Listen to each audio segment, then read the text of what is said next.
En 2009, Catherine Douglas et Peter Rawlinson furent récompensés du prix Ig Nobel de médecine vétérinaire pour avoir démontré que les vaches portant un prénom produisent plus de lait que les autres. Ce reportage ne raconte pas leur histoire. Nous sommes ici à l'Institut de biologie de Lille pour suivre le parcours des apprentis chercheurs. Pour cela, nous avons fait appel à nos envoyés spéciaux, Suzanne et Solène. Donc bonjour, donc nous sommes rentrés dans l'Institut Pasteur de Lille et donc là on va voir les apprentis chercheurs.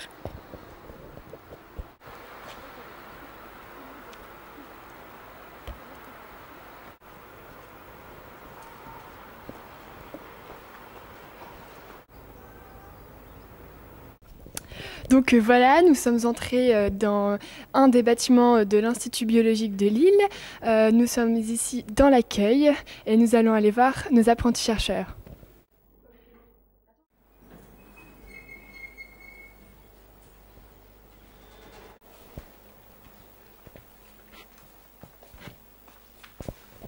Donc là, nous avons un exemple typique d'un laboratoire de l'IBL.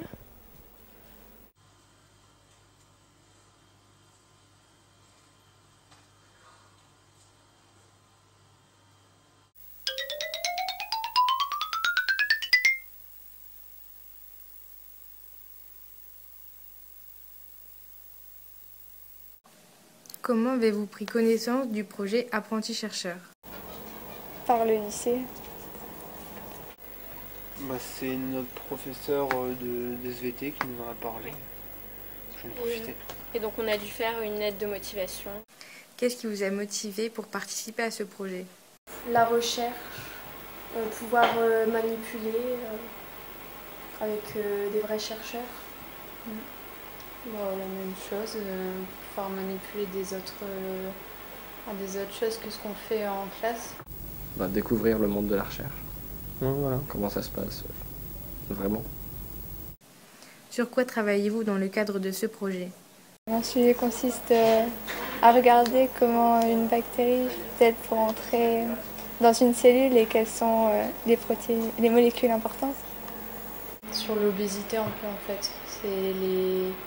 On étudie les tissus d'une souris mince et une souris obèse en fait. C'est pour différencier ce qu'il y a dans les tissus adipeux. Alors le sujet c'est la culture cellulaire et la PCR quantitative. La recherche académique c'est aussi transmettre, c'est pas que amasser le savoir, c'est aussi un peu transmettre. Donc c'est bien aussi de faire partager. Enfin, c'est plutôt une action qu'on trouve sympathique et qu'on veut encourager. C'est pour ça qu'on soit des groupes en fait. On a accepté de prendre les apprentis chercheurs avec nous parce que c'est toujours bien de faire découvrir la recherche à des jeunes, de pouvoir interagir aussi avec, parce que des fois en fait on tombe sur des questions des fois qui sont tout à fait innocents, mais en même temps ça nous remet en question et ça nous laisse encore plus réfléchir. Donc c'est toujours de rester ouvert, de faire découvrir aux autres ce que c'est la science et la recherche. Je trouve ça important de montrer aux gens et surtout aux jeunes qui pourraient s'intéresser justement à la recherche que c'est important, que c'est intéressant et qu'on a encore beaucoup de choses à faire. Du coup, ça peut être intéressant qu'arriver comme là à leur niveau, soit en troisième, soit en première, d'avoir un aperçu de ce qui se passe ici, de façon à voir les différents métiers qu'ils peuvent entreprendre derrière si ça les intéresse de rester en sciences. Sur le campus, on a une action qui s'appelle le Kit Campus. On reçoit des enfants de CM2 qui viennent passer une après-midi ici pour faire des ateliers et aussi visiter le musée et discuter avec un chercheur.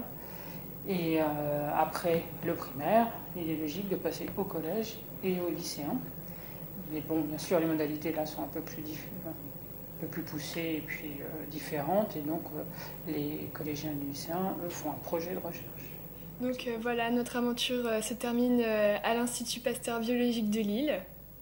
Donc on voudrait faire un grand remerciement à Monsieur Deneuve-Église surtout, et aux apprentis chercheurs, et à Madame Caille, et à toute l'équipe des l'IBL, et au docteur Lafont qui nous a permis de venir dans ces locaux pour mettre en place ce projet d'apprenti journaliste qui est tout nouveau dans le lycée Pasteur. Et voilà.